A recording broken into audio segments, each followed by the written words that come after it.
Good evening दोस्तों। ये है 2022 का पेपर।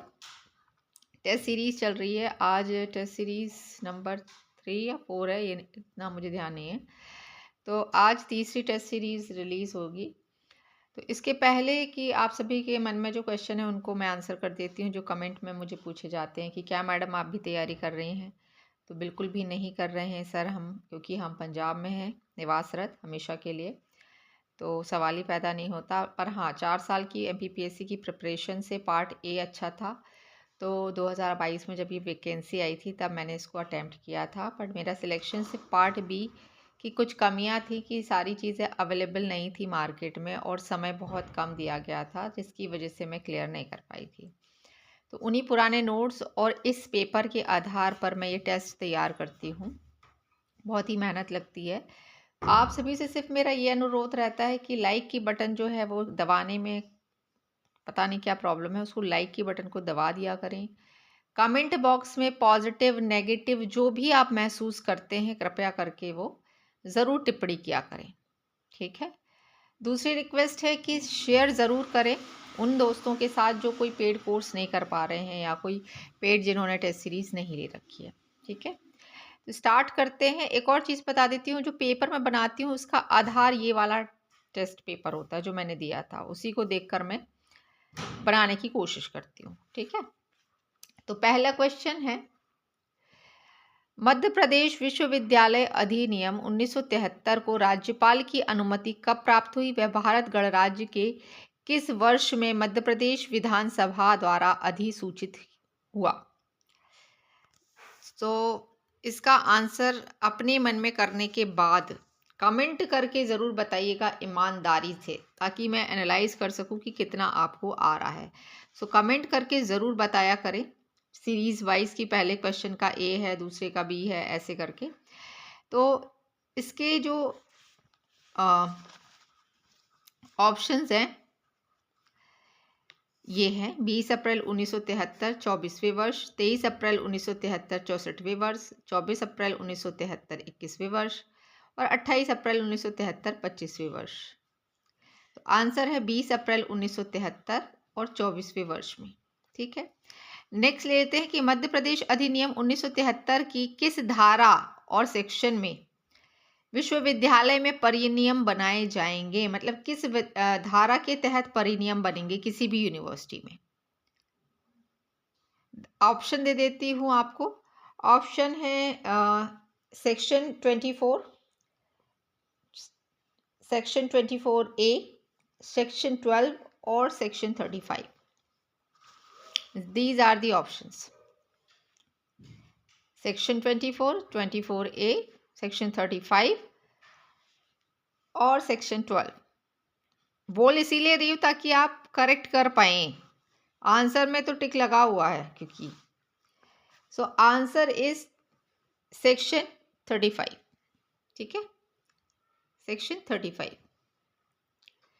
नेक्स्ट वन ले लेते हैं।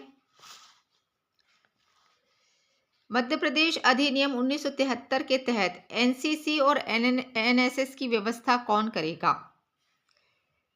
दैट मीन्स यूनिवर्सिटी में जो हमारे उसमें दिया है ना, NCC नेशनल क्रेडिट कोड करके है और एक NSS है नेशनल सर्विस स्कीम जो है, उसकी व्यवस्था यूनिवर्सिटीज़ में कौन करेगा? एग्जीक्यूटिव काउंसिल करेगी, एकेडमिक काउंसिल करेगी, कोर्ट करेगी या स्पोर्ट्स एंड कल्चरल डिपार्टमेंट के द्वारा किया जाएगा इसका व्यवस्था?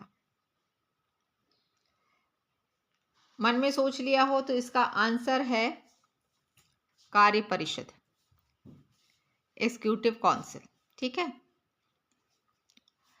नेक्स्ट वन है कि वर्ष 2024-25 में मध्य प्रदेश में प्राथमिक और माध्यमिक स्तर पर ड्रॉप आउट पर दर किसकी अधिक थी? 24-25 में मध्य प्रदेश में सेकेंडरी और प्राइमरी स्टेज पर ड्रॉप आउट दर किसकी अधिक थी? लड़कों की, दोनों स्तरों पर लड़कों की, दोनों स्तरों पर लड़कियों की, या प्राथमिक स्तर पर लड़कों की, माध्यमिक में लड़कियों की, या प्राथमिक पे लड़कियों की और माध्यमिक में लड़कों की? तो इसका आंसर हो कि दोनों स्तरों पर लड़कों की ड्रॉप आउट रेट सबसे अधिक थी। मैं बता देती हूँ 2024-25 में मध्य प्रदेश के स्कूलों में बॉयज़ की ड्रॉप आउट सेकेंडरी में जो थी वो 18.9 थी और गर्ल्स की थी 14.6। ठीक है, इसके बाद हम नेक्स्ट पर आ जाते हैं। नेक्स्ट क्वेश्चन है कि नेक्स्ट क्वेश्चन है NSNA नेक का मुख्यालय है, नेक का मुख्यालय कहाँ है? ऑप्शन दे देती हूँ, हैदराबाद, बेंगलोर, पुणे या भोपाल। तो जो नेक है उसका जो मुख्यालय है वो कहाँ पर है? बेंगलोर में। कहाँ पे है? बेंगलोर। ठीक है,